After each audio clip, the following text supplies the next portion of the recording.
Once upon a time, in a small village nestled in a peaceful plain, there lived two women at opposite ends of the village. The first woman owned a large dairy cow. Every day, it produced buckets full of milk. The second had only a small goat, but she was always careful, saving every drop of milk it gave. The woman with the cow was always busy and bustling, yet she never paid attention to the real value of what she had. Milk often spilled over.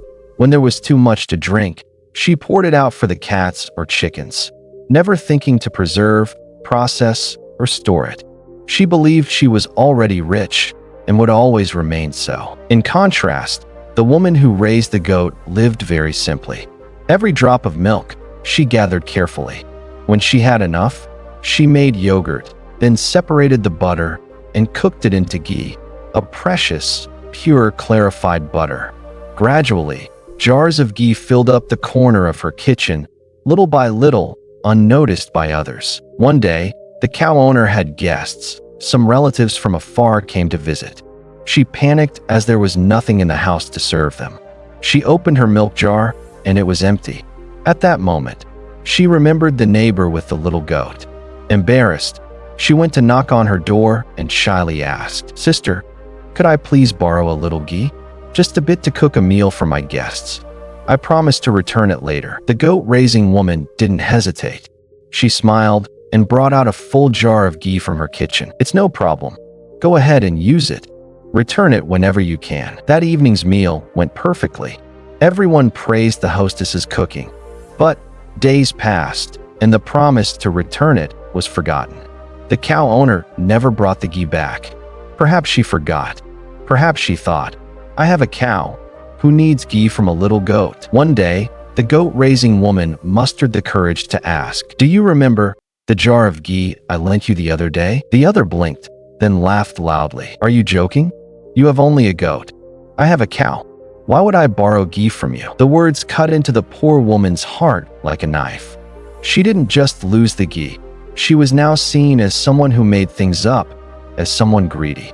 She asked the neighbors, but they all shook their heads. "That's impossible. Someone with a cow wouldn't borrow ghee from someone with a goat." No one believed her. Sad and desperate, she went to seek out an old monk who lived near the forest, known for being just and wise. She told him everything, choking on every word. The monk listened and gently nodded, then sent someone to summon the woman who owned the cow. When both stood before him, he didn't question them. He simply handed each a water ladle and said, "Take this ladle and wash your hands and face. Then come back here." The goat-raising woman carefully washed her hands and feet, her face, and even saved a little water in her ladle to bring back. The cow owner splashed water onto her face quickly and returned with an empty ladle. The old monk looked at both ladles and quietly said, "The one who understands the value of each drop of water is the one who understands the value of every drop of milk. Those who waste easily, who never preserve, they are the ones most likely to forget a promise." The whole village fell silent. The cow-owning woman suddenly burst into tears, fell to her knees before the monk. "I was wrong. My pride and laziness made me forget someone else's kindness." The monk simply smiled kindly. "Being rich isn't about how much you own. True wealth is when you know how to treasure even the little you have in your hands." After that incident, the villagers began to look at the old monk with new eyes. He wasn't just a spiritual man anymore. He had become a mirror reflecting people's inner truths, revealing what was once hidden in the shadows. The next day, in the courtyard of the village temple, the monk sat in meditation beneath the Bodhi tree. A few villagers gathered nearby. Then more came, and more. They whispered to each other, "He doesn't just teach about the soul, he understands how to live wisely." The goat-keeper woman was there too, quietly sitting at the back, her eyes softened by clarity. The woman who had the buffalo sat near the front, her eyes lowered in humble reflection. Then, the monk spoke gently. "Many people complain. I work hard, I earn money, yet I don't know why it never stays with me. Do you know why, my children?" The crowd fell silent. He continued, "Money is like water. Earning it is one thing, keeping it is an art. If we don't understand, It'll slip through our fingers without us even knowing. A young man asked, "Master, what are the holes that make money leak away?" The monk nodded slowly. "Let me share with you 6 doors through which money quietly walks out of your life if you don't stay mindful. 1. Spending to impress. When someone next to you buys a car, you stretch yourself to buy a car. They flaunt a new phone. You grit your teeth and upgrade yours." The monk looked at the crowd. "Don't let the eyes of others control your wallet. Those who live to impress others will never truly be full inside." He paused, then shared, "I once knew someone who used their savings to buy an expensive coat because friends mocked their old clothes. But when their parents fell ill, they didn't have a coin left for medicine." Silence. 2. Buying because of discounts, not because of need. Have you ever bought something you didn't even know how to use, just because it was 50% off? The crowd chuckled awkwardly. The monk continued, "I saw a man bring home 5 wall clocks once, because it was buy one, get one free. But his house had only 2 rooms.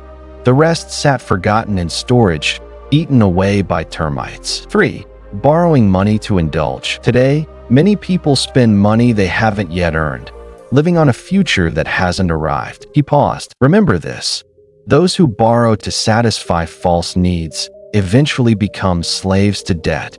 Every cent of interest paid is a piece of your freedom lost." The woman with the buffalo bowed her head. Her eyes turned red. 4.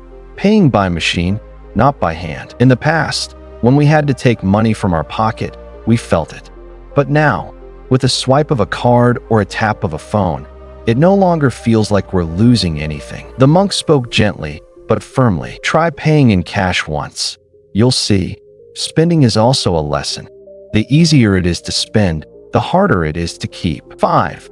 Buying on emotion, not reason. Some people see a pretty painting and buy it immediately, only to never hang it. Some buy shoes when sad, or eat lavishly out of boredom. He looked around. Every fleeting emotion can steal a few coins, but many fleeting emotions can steal an entire life. 6. Indulging unnecessary wants. You want a new phone, though the old one works fine. You want trendy clothes, though your closet is full. The monk sighed. "We call them wants or hobbies. But if a hobby is making you poorer, it's a trap. Not all desires are worth feeding." The crowd fell into deep silence. Everyone saw a part of themselves in the monk's stories. The woman with the buffalo broke into tears.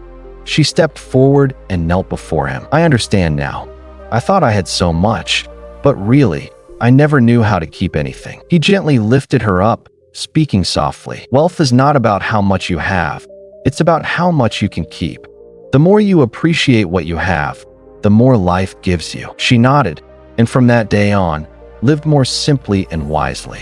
Meanwhile, the goat keeper, with a heart that valued every drop of milk, continued to live in peace, though she never owned much. The sun was setting, golden light filtering through the leaves. But no one wanted to leave. They sat around the old monk like children gathered around a wise father. The monk looked gently at each face, all waiting for his final teaching. He smiled, unhurried. "You ask me, how do we become wealthy? I have only one answer. Know what is enough." Everyone was stunned for a moment. A man raised his hand and asked, "Master, but knowing what's enough may bring peace.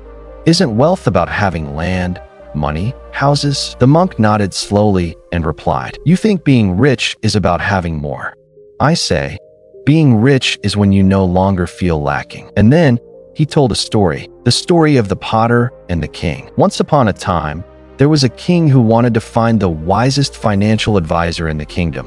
He hosted a grand competition, inviting wealthy merchants, brilliant financiers, and landowners with thousands of acres. Among hundreds of applicants stood one old potter, poor, with a tiny house and just a few clay pots. The king laughed and asked, "You're so poor. How dare you enter this competition?" The potter replied, "Because I have never felt poor." The king laughed louder. "Then tell me, can you teach me how to make the entire kingdom rich?" The potter calmly answered, "Just teach your people to know what is enough, to cherish what they already have, and they will grow richer each day." The court fell silent. They realized the richest people in the land might not be the happiest ones. Finishing the story, The monk looked around and said, "If you want to keep your money, first learn to keep your heart. A content heart spends less. Spending less means saving more. Saving leads to growth. And from growth comes blessings." He gazed into the horizon and spoke more softly. "But if your heart is always hungry, your eyes always craving, then even if you own mountains of gold, you will still feel poor." The crowd bowed their heads and thought, "Merit, the path to lasting wealth." A woman asked, "Master, if I spend less and save more, does that mean I'll become rich?" The monk smiled, "Not necessarily.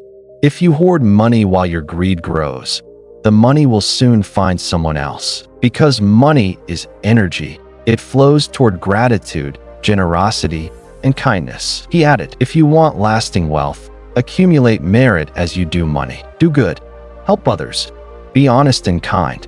That merit is your invisible treasure, and it will make sure you never truly lack anything." Just then, the woman who had once kept a buffalo, once greedy and dishonest, stepped forward, knelt, and said, "I repent. I once forgot gratitude, broke my promise, and hurt others to protect my pride.